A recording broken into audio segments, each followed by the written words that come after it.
Cette fois-ci, chers amis, j'aimerais vous faire connaître un groupe de gens courageux qu'on a trop effacés dans notre histoire. Ça gênait parce qu'ils se sont insurgés contre le pouvoir en place. Et la question, eh bien, est-ce vrai que Papineau, à cette époque, s'il voulait une république, il y a quelque chose de contradictoire, écrivait sa correspondance personnelle en anglais? Mais pourquoi?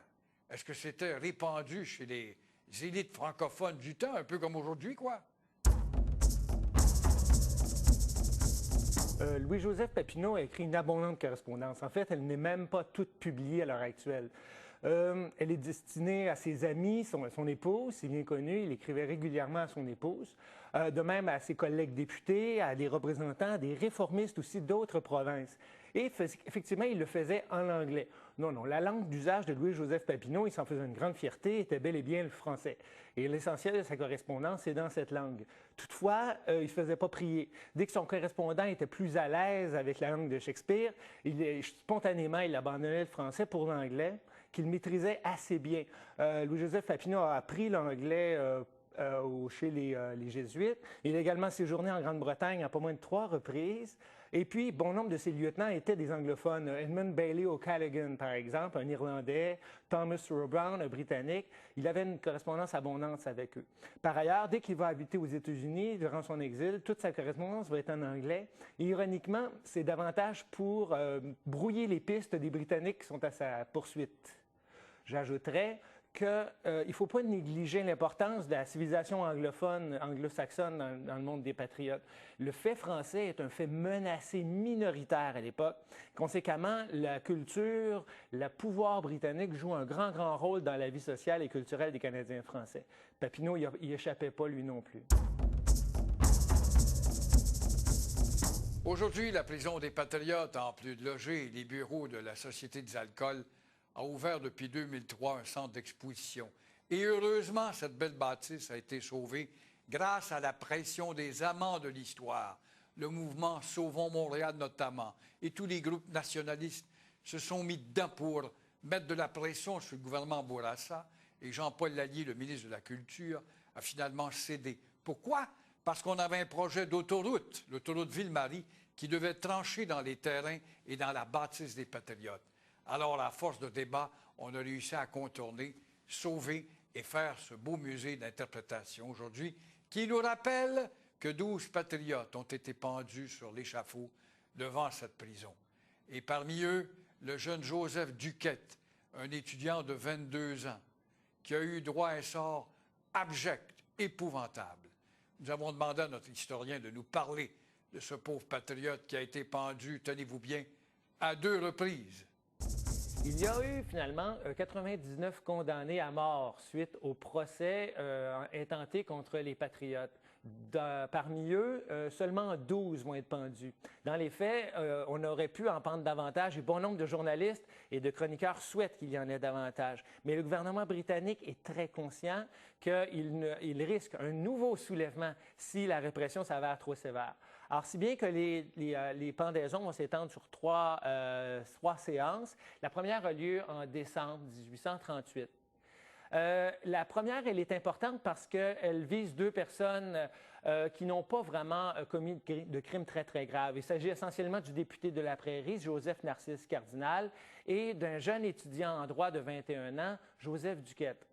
Ce qui est aussi va ajouter le caractère dramatique de cette condamnation et de cette exécution, c'est le fait que le jeune Duquette ne mourra pas de sa première pendaison. En fait, le bourreau va lui attacher la corde, non pas sous la gorge, mais sous le menton.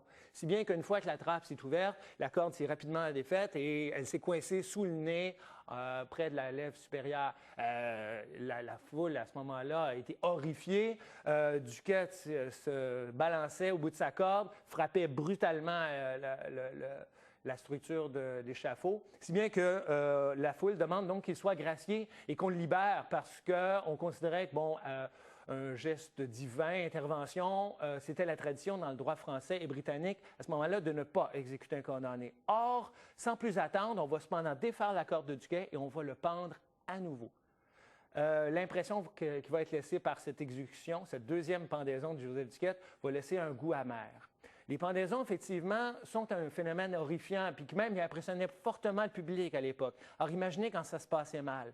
Comme par exemple à l'exécution qui va se dérouler le 15 février 1839, alors que Pierre-Rémy Narbonne, un agriculteur de la prairie, lui aussi, va être pendu, mais le type, il est manchot, alors si bien qu'on ne peut pas attacher ses mains derrière le dos. Il va donc réussir à agripper sa corde au moment où la trappe s'ouvre, si bien qu'il est étouffé sans être tué sur le coup. Alors, le type se balade au bout de sa corde. C'est finalement à coup de crosse de fusil qu'on va le pousser à lâcher la corde.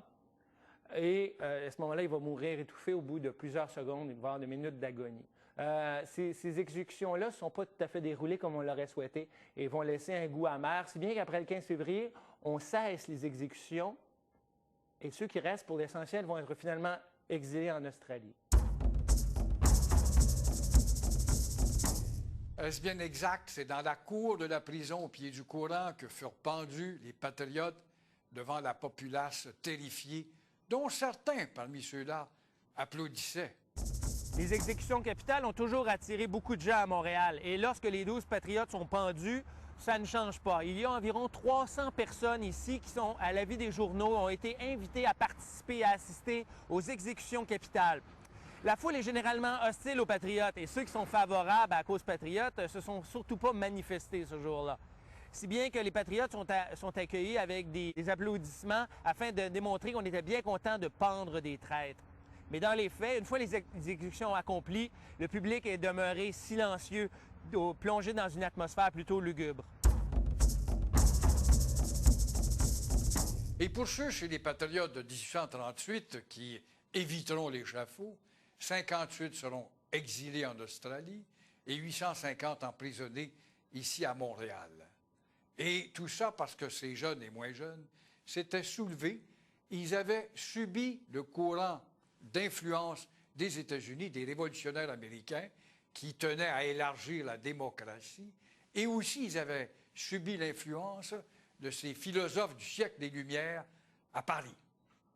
Alors, que deviendront donc ces patriotes après les troubles? Est-ce qu'ils retournent dans leur terre? Les patriotes, effectivement, vont être vaincus. La plupart des gens apprennent à l'école qu'ils ont gagné quelques batailles, en ont perdu plus encore.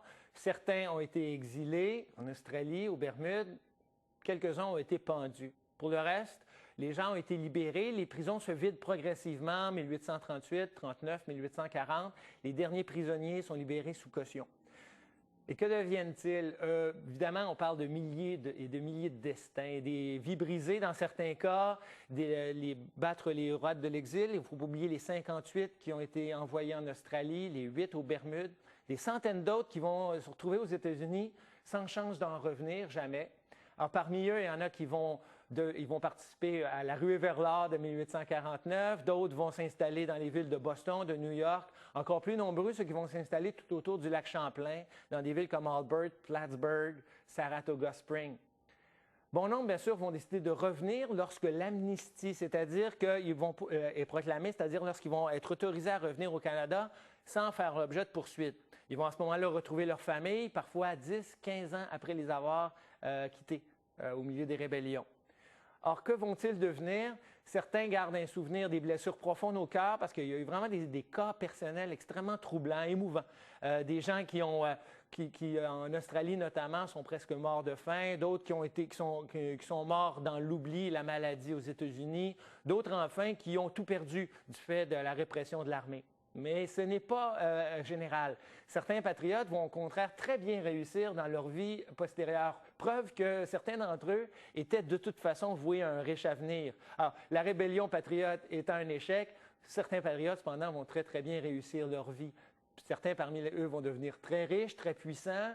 Des gens, ironiquement, comme Wilfred Nelson, qui a été le héros de Saint-Denis, enfermé ici, va devenir ensuite maire de Montréal, puis, ironie du sort, inspecteur aux prisons pour le gouvernement du Québec. D'autres, comme Jean-Joseph Giroir, un patriote de Saint-Benoît, vont devenir greffier au Parlement canadien. D'autres même, comme Pierre Boucher de Boucherville, vont même devenir premier ministre du Québec.